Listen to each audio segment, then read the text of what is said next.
সকলকে জয় যিশু। শুভ সকাল বন্ধুরা।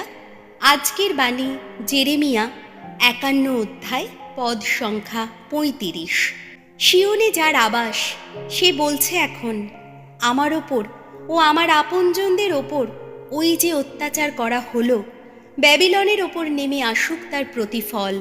জেরুজালেম বলছে আমার যে রক্ত ঝরানো হয়েছে, কালদীয়দের ওপর নেমে আসুক তার প্রতিফল, মনোনীত জাতির প্রতি। প্রিয়জন, এই পদে আমরা দেখি সিওন ও জেরুজালেমের কণ্ঠে এক গভীর আহাজারি।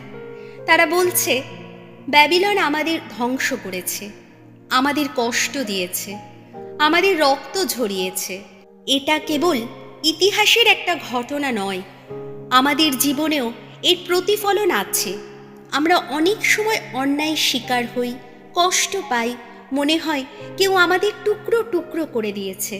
কিন্তু এই পদ আমাদের মনে করিয়ে দেয় প্রভু ন্যায় বিচারকারী। মানুষ আমাদের কষ্ট দিতে পারে, আমাদের ক্ষতি করতে পারে, কিন্তু প্রভু সব কিছু দেখেন। তিনি অন্যায়কে উপেক্ষা করেন না, সময় মতো তিনি ঠিকই প্রতিশোধ নেন। তাই আমাদের কাজ প্রতিশোধ নেওয়া নয়, বরং প্রভুর হাতে সব কিছু সমর্পণ করা, কারণ তিনি ন্যায়ের ঈশ্বর। যখন কেউ আমাদের সাথে অন্যায় করে, মিথ্যা কথা বলে বা কষ্ট দেয়, তখন আমাদের প্রথম প্রতিক্রিয়া হয় পাল্টা আঘাত করা। কিন্তু এই পদ আমাদের শেখায় আমরা যেন সব কিছু প্রভুর হাতে সমর্পণ করি। তিনি আমাদের রক্ত, আমাদের অশ্রু, আমাদের কষ্ট সব কিছুই দেখেন। উদাহরণস্বরূপ, যদি কেউ আপনার সুনাম নষ্ট করতে চেষ্টা করে বা আপনাকে আঘাত দেয়, আপনি প্রতিশোধ না নিয়ে প্রার্থনা করুন, হে প্রভু, আমি তোমার হাতে সব কিছু সমর্পণ করলাম। তখন প্রভু নিজেই তোমার জন্য ন্যায় প্রতিষ্ঠা করবেন। এসো প্রার্থনা করি।